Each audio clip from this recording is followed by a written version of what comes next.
오늘 소개해드릴 인물은요, 그의 예술만큼이나 인생 자체가 한 편의 드라마 같았던 화가 바로 아메데오 모딜리아니입니다.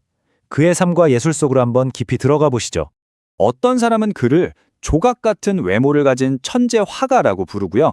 또 어떤 사람은 지독한 불운에 시달린 알코올, 마약 중독자라고 말하죠. 이처럼 모딜리안이라는 이름 앞에는요, 서로 너무 다른 극명한 수식어들이 따라붙습니다. 과연 이 수많은 얼굴 중에 진짜 모델리아니는 누구였을까요? 오늘 그의 쓸쓸한 초상화 뒤에 가려져 있던 진짜 이야기를 한번 펼쳐보겠습니다. 자, 그럼 그의 이야기, 그 시작점으로 한번 거슬러 올라가 볼까요? 모든 것의 뿌리, 바로 그가 태어난 이탈리아입니다. 이 타임라인을 보면 그의 인생을 관통하는 두 가지 핵심 키워드가 이미 어린 시절부터 정해졌다는 게 딱 보이죠. 바로 질병과 예술을 향한 멈출 수 없는 열정이었습니다. 특히 그의 마음을 완전히 사로잡았던 작품이 있었으니 바로 보티첼리의 비너스의 탄생이었어요. 이 작품의 그 우아하고 부드러운 곡선, 긴 형태미, 이게 훗날 그의 그림에 얼마나 큰 영향을 미쳤는지 기억해 두시면 좋을 것 같습니다. 자, 이제 무대는 파리로 옮겨줍니다. 그리고 바로 여기 파리에서 그의 예술 인생을, 아니 그의 인생 전체를 송두리째 바꿔놓을 아주 결정적인 전환점을 맞이하게 됩니다. 당시 예술의 심장이었던 파리에서 그는 이탈리아 고전 미술과는 뭐랄까 결이 완전히 다른 예술과 마주치게 됩니다. 바로 아프리카 조각이었죠. 그 원시적이고 강렬한 표현력에 정말 큰 충격을 받은 거예요.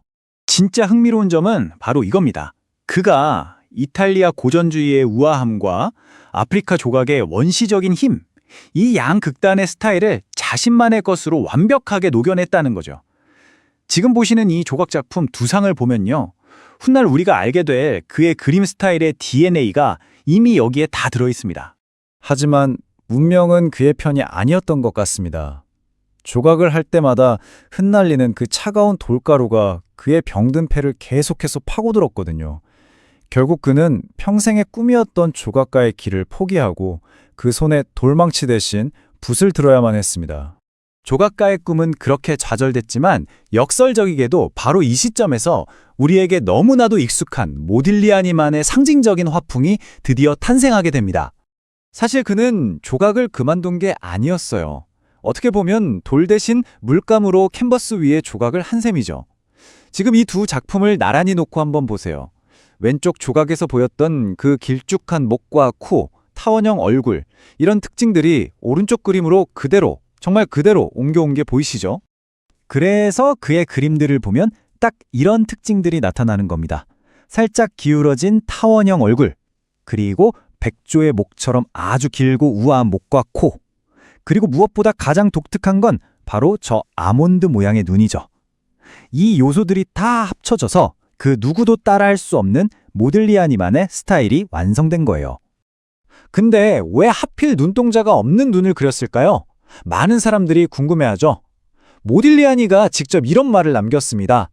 내가 추구하는 건 현실이 아니라 무의식이다. 그러니까 그는 보이는 대로의 얼굴을 그린 게 아니었던 겁니다. 그 사람의 내면, 그 깊은 곳에 있는 영혼을 화폭에 담고 싶었던 거죠. 그렇게 방황하던 그의 삶에 마지막 희망처럼 운명적인 사랑이 찾아옵니다. 하지만 그 끝은 너무나도 끔찍한 비극이었습니다. 1917년 33살의 가난한 화가 모딜리아니는 19살의 젊은 미술학도 잔 에비테른을 만납니다. 잔은 그의 불타는 예술적 열정에 완전히 매료됐고 모딜리아니는 그녀를 만난 뒤 잠시나마 술과 마약을 멀리하고 안정 속에서 오직 작품에만 몰두할 수 있었어요. 잔과의 만남은 그에게 행운을 가져다 주는 것 같았습니다. 드디어 그의 인생에서 단 한 번뿐이었던 처음이자 마지막 개인전이 열리게 된 겁니다. 모든 걸 바꿀 수 있는 정말 절호의 기회였죠. 하지만 그 찬란했던 희망은 전시회가 문을 연 지 단 몇 시간 만에 산산조각이 나고 맙니다. 아니, 대체 무슨 일이 있었던 걸까요? 문제는 바로 이 누드화들이었습니다. 당시 경찰이 전시장에 들이닥쳐서 이 그림들이 너무 외설적이라는 이유로 전시회를 강제로 폐쇄하고 작품들을 전부 압수해버린 겁니다. 그의 예술은 그 시대를 감당하기엔 너무 앞서갔던 거죠. 유일한 희망이었던 개인전마저 그렇게 허무하게 끝나버리자 그는 다시 절망의 나락으로 떨어졌습니다. 지독한 가난과 깊어지는 병세, 그의 삶은 걷잡을 수 없이 무너져 내리기 시작했습니다. 그리고 결국 1920년 모딜리아니는 평생 단 한 번의 성공도 맛보지 못한 채 36, 너무나도 젊은 나이에 세상을 떠나고 맙니다. 하지만 비극은 여기서 끝나지 않았습니다. 그가 죽은 지 불과 이틀 뒤 뱃속에 둘째 아이를 임신하고 있던 그의 연인 잔이 사랑하는 그를 따라 스스로 목숨을 끊습니다.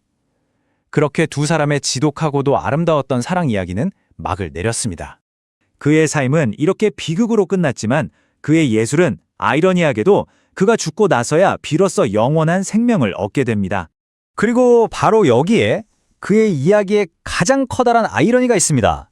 살아생전에는 그림 한 점 제대로 팔지 못해 굶주렸던 그 비운의 천재가 죽고 나서는 세상에서 가장 비싼 그림을 그린 화가 중 한 명이 되었다는 이 사실 말입니다. 모딜리아니의 삶은 우리에게 이런 묵직한 질문을 던지는 것 같습니다. 위대한 예술에는 정말 위대한 고통이 따라야만 하는 걸까요? 이 질문에 대한 답은 아마 여러분 각자의 마음속에 있을 겁니다.